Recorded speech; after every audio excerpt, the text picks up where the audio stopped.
Time to Head North podcast, brought to you by The North Group, where security is refined by intelligence.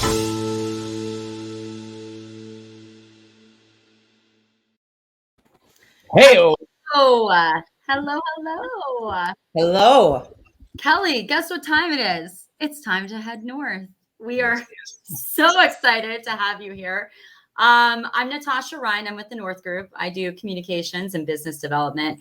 My friend Vince here also does business development with the North Group. And my friend Kelly is an author, and she is about to launch her book called Sharp Women. And that's why we have her on, because as I have said to many people, you are a champion of making sure women are not only situationally aware and can protect themselves, but you actually try to instill the confidence for women to be able to carry that out. And that's what I love about you. So I'm so excited to have you here.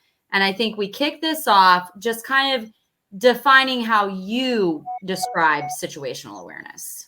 Sure. Well, thank you for having me on. I'm very excited to be here and talking about my book. Of course, situational awareness is a passion of mine simply because I was told you just need to be more aware of your surroundings. And when I said, well, what am I looking for? How do I know if I'm looking at the right things? Well, if I see something, then what do I do? And what if that doesn't work? And nobody could answer me, or they just kept saying, you just be aware, you'll know. Yeah. And that started my journey of learning. And along the way, the more I shared with women what I was finding out, and even men too, the more people got interested and wanted more. So I like to say that I'm just bringing people along on the journey. Like they're following my story as I'm learning and making mistakes and having aha moments. And then other women can relate to them, because it's the everyday things, that's the little subtle clues in our environment that tell us, wait, something's off. And so that's why for me, my working description of situational awareness is using all of your senses, which feeds your intuition to notice when something is off in your environment, understanding what that means to you and your safety, and then lastly, taking action to get to safety or to preserve your safety. And people go, okay, that still seems kind of confusing. And I say, well, here's the example is when we say observing your surroundings, you think of sight. That it just kind of naturally you think of sight, but our hearing works faster. Our hearing works at night. Our hearing can work around corners. Our sense of smell. We all know what to do if we smell gas. Can't see it, can't hear it necessarily. I use the example of at night. If you're walking, you may not hear or see someone smoking, but you'll smell. And that tells you someone is in my environment. And then it's not about always looking for a threat, a boogeyman in the bushes. What Hollywood tells us, this is what your attacker is going to look like, because oftentimes manipulators, con men, threats to our safety don't look like that. Ted Bundy was described as charming and handsome. And so if we're not talking about body language, if we're not talking about manipulation tactics in the way that they really happen, especially towards women, then they're going to miss those early warning cues and signs and behaviors, and then find themselves in a worse predicament. And, domestic violence is a great example of this. Is the really violent, physically abusive relationships don't start out with blows. It starts out with control tactics, control, emotional, psychological abuse. So if we're not talking about the way real violence looks towards women, then women think, how did I not know? How did I miss this? How did I get to this point? And so when you notice what's off, and then you're able to articulate and understand, it also removes some biases, because you're not looking and judging a book by its cover. You're judging them based on their actions. So it's easier to separate out and not either give a pass because he looks like a charming man, he looks like a gentleman, the worst, and we'll give him a pass, versus, well, that person looks scary. Well, why does that look scary to you? It's probably based on how you were raised, or, culture and environment, all those things. Yeah. So I try to say, we got to look at what's off, what doesn't fit that baseline anomaly conversation, and then understanding what does that mean to your safety. I play a video at the beginning of my trainings that went around. I think it's from 2017, but it's a bear cub on a front patio with grandma and grandpa leaving their home, and grandpa looks twice in that field of vision of where the bear was, but it wasn't eye level. It's a bear cub, and people kind of chuckle and they laugh, and there's nothing really scary. The bear cub's kind of cute, but then you go, okay, let's walk this through, right? That's a clue. That's something off. You don't normally expect to see a bear cub. What do we know about bear cubs? Where there's bear cubs, there's mama bear. And in the video's upper right or upper left corner, there's garbage cans. I'm like, I'm going to guess that mama bear was looking for lunch, and baby bear did what kids do. They get curious and wander away. And now grandpa and grandma locked themselves out of their house and are probably walking to a locked car, potentially getting between mama bear and baby cub. So it's more about, hey, what do I see? What do I smell? What do I hear? And wait, something's off. And then what do I need to do to get safe? In that situation, if they had noticed the bear cub, they could have gone back in their house. Vince, you've been sometimes that's not sexy. That's not explosives and, throwing physical punches. It's like, no, but that's still your safety. And that's still avoidance is our number one goal. Personal safety is our responsibility. So. Yeah. Is that what you teach your kids, Vince? You have girls. It's crazy. Yes. So, I mean, look, Kelly, do you have any military or law enforcement background? So, I talk about in the book, I did go through boot camp for the Army at Fort Jackson, South Carolina.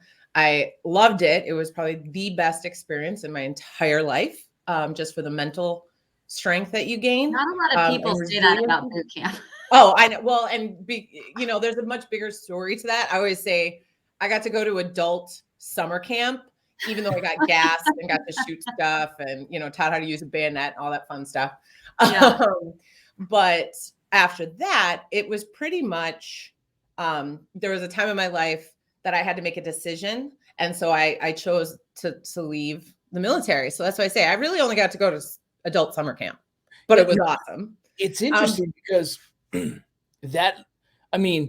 learned a lot of this stuff from my experience. I'm military 18 years. I'm law enforcement for 10 years. My life has been to pay attention to the world and environment surroundings around me and identify these little nuances that change. And I can identify when something is different. Energy. I can feel energy in a room. I could be in a crowded room and tell my wife, come over here, there's going to be a fight. And she's like, how do you do that? Right. And it's like, I've years and years of being in tune with this. And so when we're saying, I love this book concept and I want to get it for my kids, my daughters, especially. I have a 19-year-old daughter in college. And I always tell her, hey, mama, what does crazy look like? And she goes, there is no thing. I was like, exactly. Right. I've taught her that because everybody can be crazy. The guy in the suit we were saying earlier could be crazy. Like, you don't know that. And so I've raised 2 state champ wrestlers, girls. Awesome. And I know. By accident, right? Just they were at the gym with my sons. I made them wrestle. I was like, let's just see how this goes. Now they're just like high level. And the one security I have is that they definitely know how to defend themselves in the event of crisis. But do they know how to safety mitigate a scenario so they don't get themselves into that crisis, right? And big part of like being part of TNG in the company that I am is that we do a lot of safety management and safety mitigation. And in a personal level, safety mitigation is kind of our own job to do daily. And things like girls who go jogging at night. I always tell my wife, like, you ain't going jogging at night. I know. I always go, no. Well, that doesn't make sense to me, right? You know what I mean? Like, I don't go jogging at night, and I'm a big, So I love that you said this because this is years and years of my own training where I realized not long ago that I had that skill to kind of be very in tune with all my senses and identify.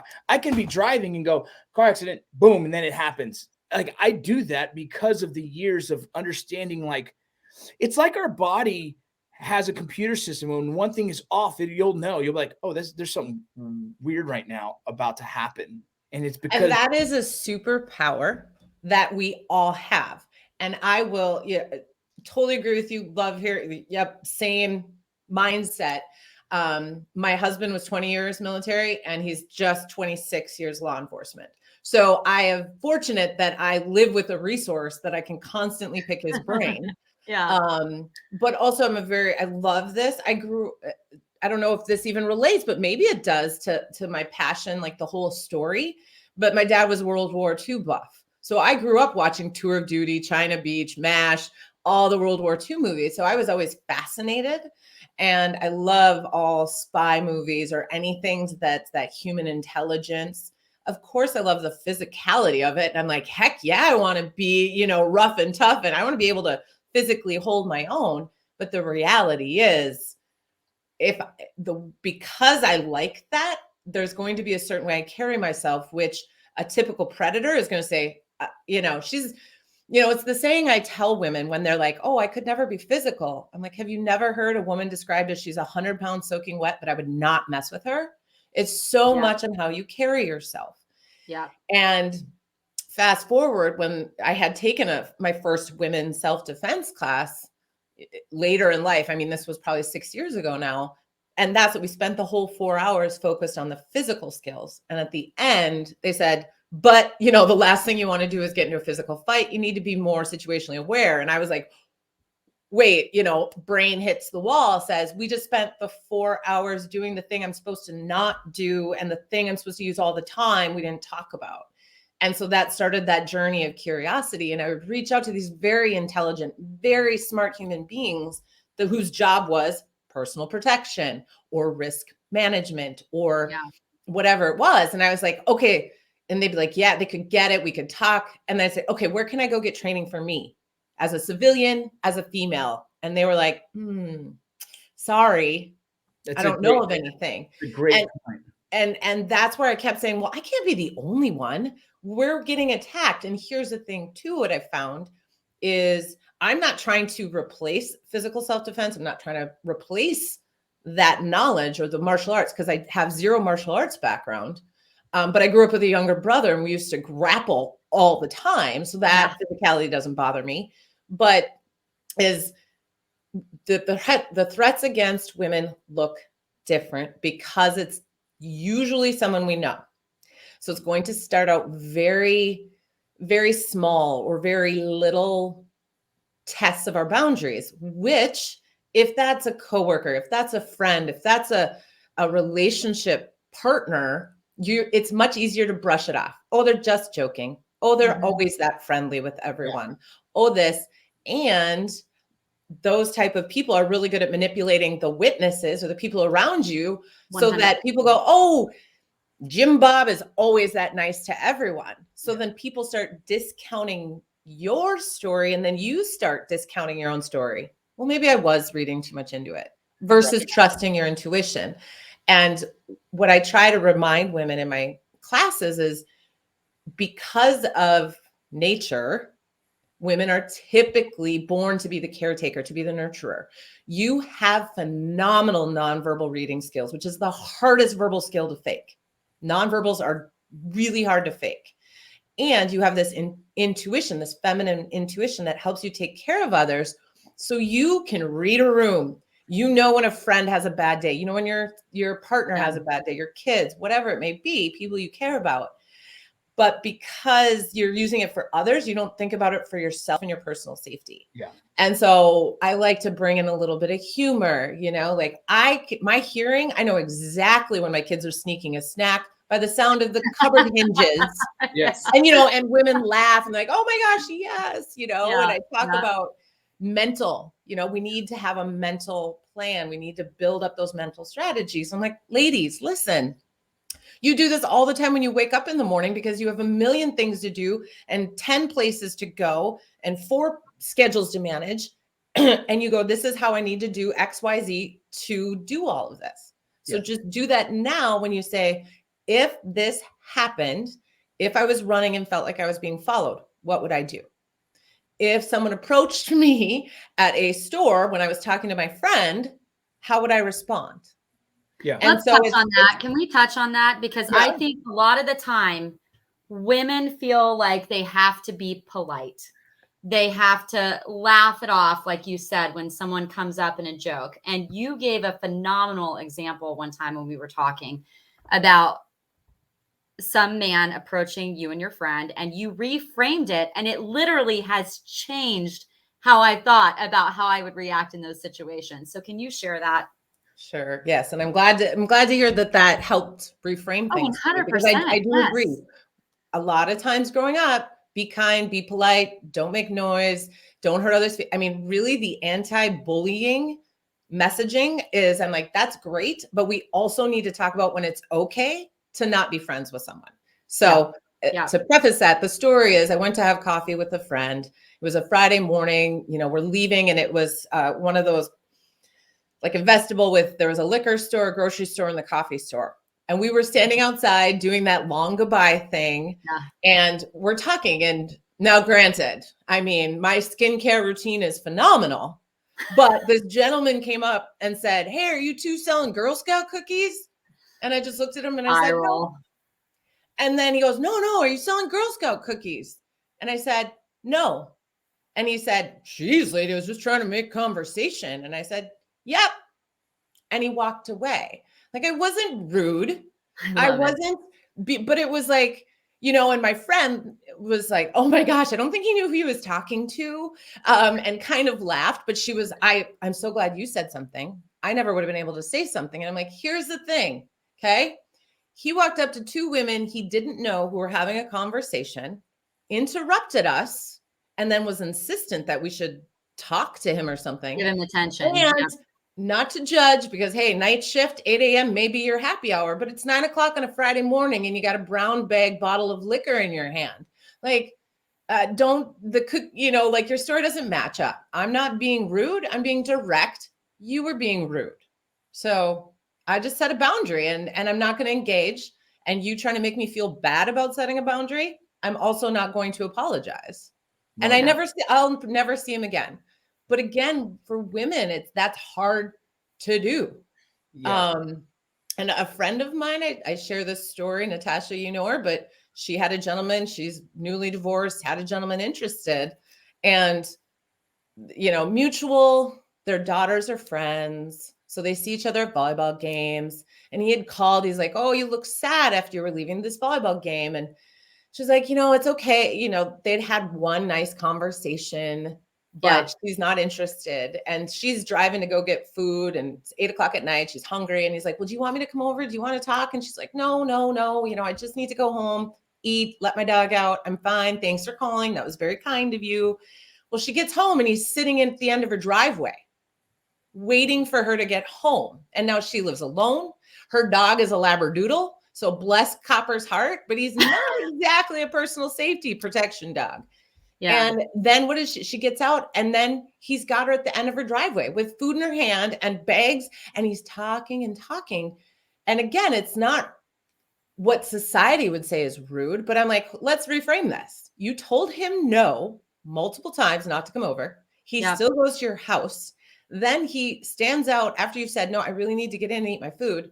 That's rude. That's boundary encroachment. That's stalking. It's one of those things where, and then she was like, "Oh, you're right." And now, and there's still things. She'll screenshot me texts. And I'm like, you can't do that whole, "No, I'm not interested, but yeah, we can talk as friends." I'm like, nope, that leaves the door open. Yeah. You got to say, "No, I'm not interested in talking." And then you need to stop. And that feels awkward and hard. And women go, "God, that feels rude." And what if people, and I'm like, again, reframe it.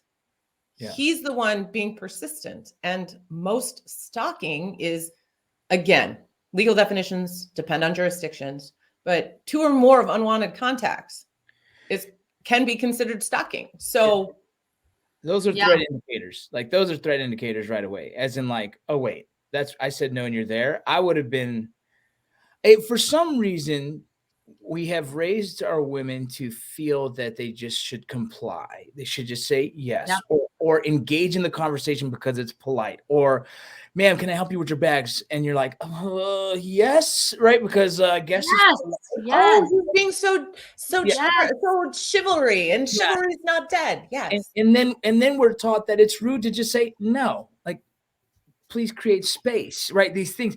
And I've even talked to my wife. I was like, you have no reason to be nice to anybody. You're going to the store. Just go. If someone wants it, because people stop her, right? They're like, oh, hello, ma'am. Like, and I'm like, Mom, you can say, sorry, I'm shopping, walk away. But she's like, well, I don't want to be rude. I'm like, be rude. Be Yeah. rude. Yeah. You know what I mean? Because if you continue to, it's like you're saying, conditioning and grooming, these things that they do, and someone who's very manipulative just needs to get in one way, and we'll continue. Well, let me just help you to your car then.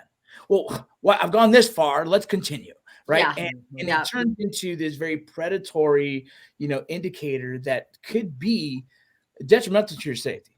And I gotta here's tell the you, thing. it takes practice though. That takes practice because Exactly. I have had to learn. I have had to, single mom, this, Cal, dating. I have had to learn that I am not going to apologize for saying, nope, I don't want to see you again. Nope. Like, I'm just very, you know what I mean? I used to feel bad and then boundaries kept getting pushed, and you just have to keep practicing saying, no, actually, I'm not being rude. I'm being honest, and this is how I feel. Nice to have met you. I wish you well. Bye. Well, and that's the thing No too, further and I've contact. talked about this, is then there's that escalation piece, right? And here's what gets missed. It's super easy for us, Vince. I tend to say it's easier for guys, just in the way you adrenalize and handle stress, and then you're over it. Like, this is how guys can be arguing and yelling at each other at 9 a.m. in a meeting and then go out for happy hour together. Yeah. Women, we adrenalize differently, okay? We're going to take longer to get pissed, but once we're pissed, we're staying pissed for a while. Yeah. So, just that a difference in, well, I'm going to be rude, but what? We're good. For women, it's a little different. And the societal contracts, mores that we were raised in, that we live in, is we have negative backlash, even from other females. Yes. And it's unfortunate, but it's a reality that needs to be addressed and talked about as much as possible, so that other women can feel confident, have the words to say, no, I wasn't being rude. I was being direct. He was being rude. And to help change that dynamic, because again, it's a life hack. Yeah. How many life hacks have you ever learned that you're like, oh my gosh, I never thought of that? Because you don't know what you don't know. And then when someone tells you or gives you that aha moment, you're not the same. You're, wow, why didn't anybody ever tell me this? That's what I hear a lot of time when I'm done presenting or done speaking, is people go, this is common sense. No one's ever told me, said it in a way that I could relate to, that understands what it's like to be a woman, that made it actually kind of enjoyable to learn about preventing violence versus scary fear-mongering, like, if you don't do this, you will die. If you don't carry this certain tool, you're in trouble. And so that it gives them a space to say, and reminds them, because again, to your point, personal safety is our responsibility. We cannot farm that out as much as we want to. When it comes down to it, you got to take your personal safety as a priority. And so giving women, like, hey, you got this. You can do this. This is not, you need 10 years to get a certain belt in a certain martial art. This is not, as much as I'm like, do it because it's fun and it's good for your health. But it's at the same time, that can be very defeating for women who don't have a lot of time, put everybody else before themselves. So to prioritize, I mean, women are like, I can't even get to the gym and get a workout in. Yeah. And now we want them to go take, firearms courses and martial arts classes and, all these different like violence dynamics trainings. And it's, wait a minute, I'm worried about what I'm going to make for dinner tonight. Like, that's too much. My head's going to explode. So that's why I wrote my book. It's a book that it opens with a transcript from a recorded. Hold it up. I'm so excited for you. Hold it up. It has the transcript from a recorded domestic violence situation where he was never physically violent, and he was law enforcement. So he knew exactly what he could and couldn't do to get away with it. which my husband was like, really? Really, you needed to? And I'm like, listen, God brought me this woman who was willing to talk to me and share her story. And I'm trying to say it does not matter. Like, we have to take away exterior appearances or culture. Like, well, we view this person at this level because they're a CEO of a company. They can't be, and then we find out most CEOs are sociopaths. But anyway, that's a whole nother topic. But it opens like it never starts out. She was married 15 years before the incident. And so to be able to interview her and talk about some of the little things that, looking back, hindsight, she's like, oh my gosh, why did I not pick up on this? Well, because you were engaged. And aren't we all supposed to like stand by our partners in the good and bad and forgive them when they make mistakes? So that's where it gets gray is, well, when is enough enough? And that's really a personal choice. But still, we got to talk about it. So I'm hoping, teenagers, college students, boys and girls say, what are healthy relationships? Yes. What are healthy boundaries? Yes. Because we need to talk to our boys too, our young men. Yes, that's so big. Yeah, I have boys too. And my son there was a girl chasing him and he was chasing her. And I said, come here, man. I said, let me tell you something. Don't chase her. Just hang out. If you guys like each other, sit down and watch a football game.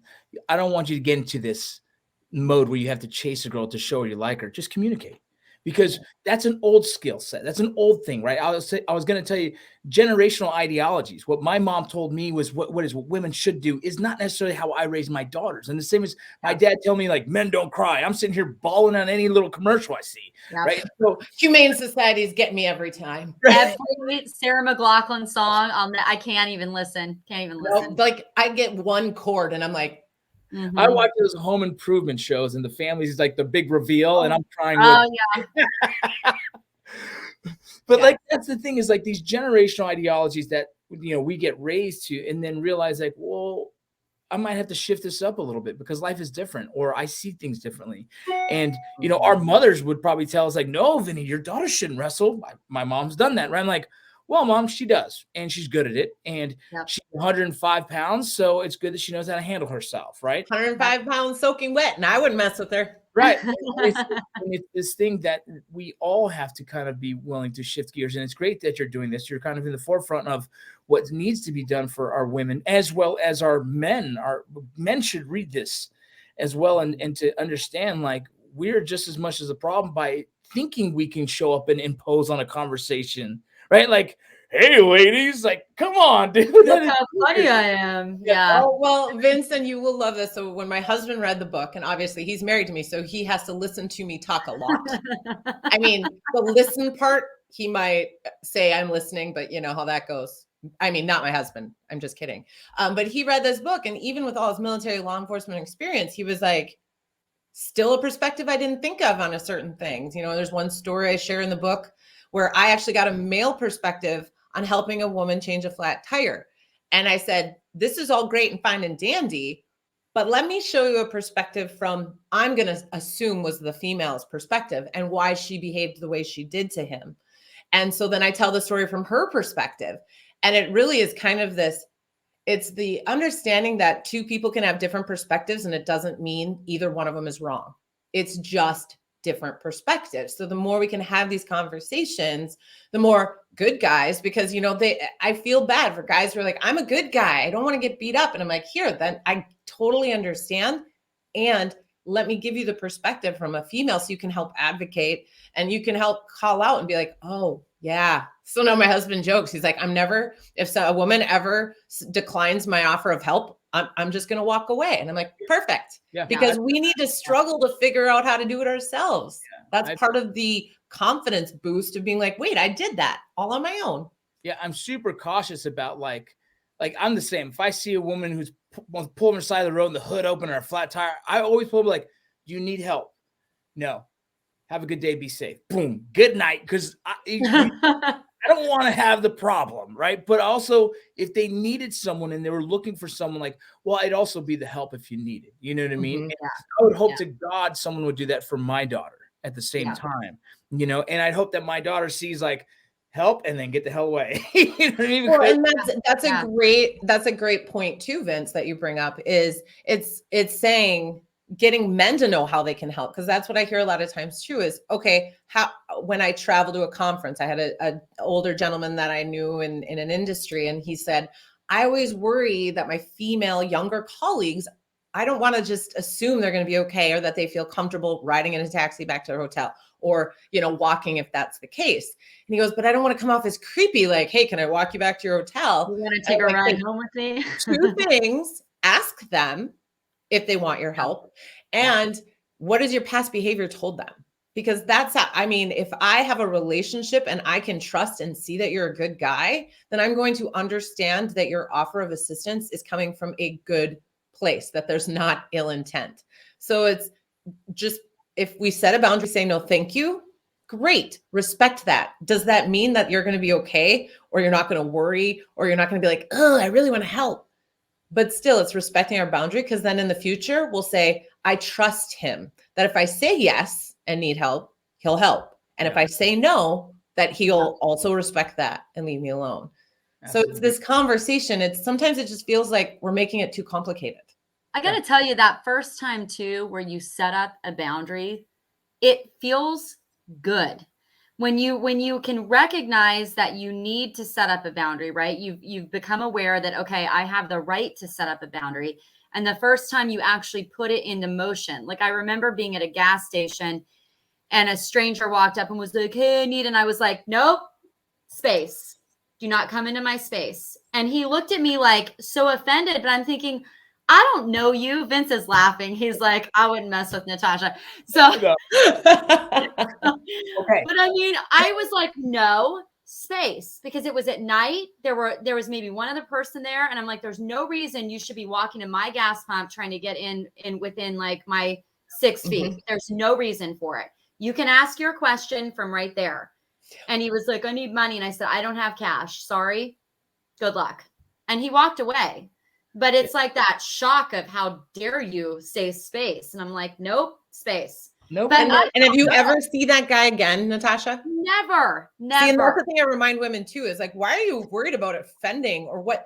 I shouldn't say offending. Why are you worried about the other person's response to your boundary? I mean, I get it, but I'm reminding you out loud, you're never going to see that person again. So who cares? I've never seen liquor store dude again. Maybe, I don't know. I don't recognize him. He probably would not recognize me. Or he just turns and walks away. Right. And you know, that verbal, that saying things out loud, that sometimes can be hard for women. And I say, don't wait for them to get in that space. There's a reason why there's a 21-foot rule with bladed objects and firearm response. Yeah. You know, that happens very quick, closing the gap. Very quick. And I say, if you see something suspicious or something that, I'm not so sure about this, you don't have to be like, what are you doing? You know? Yeah. I tell the story as I was leaving. It was a college campus at night. It was like 8:30 at night. So it's darker. And I'm leaving this safety presentation, and I'm walking out to my car. And of course, you know, this is where reality, when women say, well, you know, do this, don't do this. And I'm like, I had a box of all of my self-defense tools in my hand, and my purse and my, you know, laptop over my shoulder with my keys in my pocket so I could get to him quick. But I saw there's this big lifted truck, and there's a dude, and he's not close to one of the light poles, and he's changing a tire. And from a distance, I'm like, okay, I'm going to have to walk somewhat close. I mean, I can kind of swoop wide to get around, but dude's got a tire iron, and I don't know who he is. It's dark. So I was like, from far away, I'm like, hey, do you need any help? You know, obviously I'm like in high heels. Like, I'm not going to do a lot for a lifted truck with a big old tire. Right. And, but he laughed and he's like, no, I'm fine. I've got it, but thanks. And I'm like, no problem.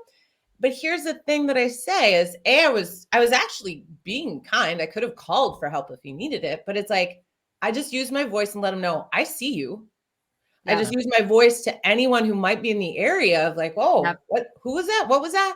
And it's not scary. You know how they say, don't yell, rape, or don't, all those things, because people are scared and they won't come to that or pay attention. So it's again, that reframing of, no, you can use your voice.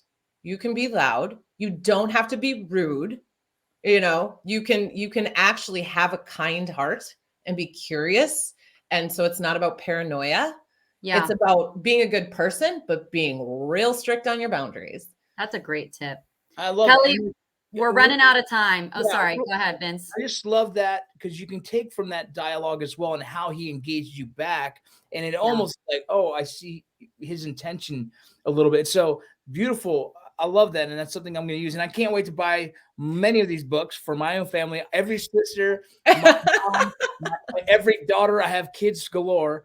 Okay, good. I'm glad you had so many kids because, book sales. Myself. I want mine autographed. Heck yeah. All right, Kelly, how do people get your book and when is the release? So the official release date will be February 22nd. Again, after the pandemic, I don't really put anything in stone anymore. There will be an ebook version, a paperback, and a hardcover available through Amazon. So really easy for people to get.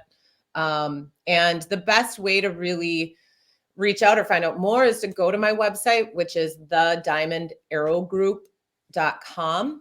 And you can find me on Instagram and Facebook as the Diamond Arrow Group. I am on LinkedIn, Kelly Sayre. My social media, I try and take things that I see that are timely and then help women, like the increase in carjackings or armed robberies. Here's things to watch for as you're leaving a building, the transition area, things to remember. Have your tool in your pocket or whatever you do. Make sure your hands are free as much as possible. It's going to be a lot of fun. I'm very, very excited. And I'll probably figure something out for autographing books for people who want to buy it from, my website. But right now, I just appreciate being able to come and have this conversation. I could talk for hours. We appreciate you being on. I love it. I think it's exciting. And I think it's something that needs to be done. So awesome. Thank you so much. I'm going to close this out with a video and we are out of here. Thank you so much. Good.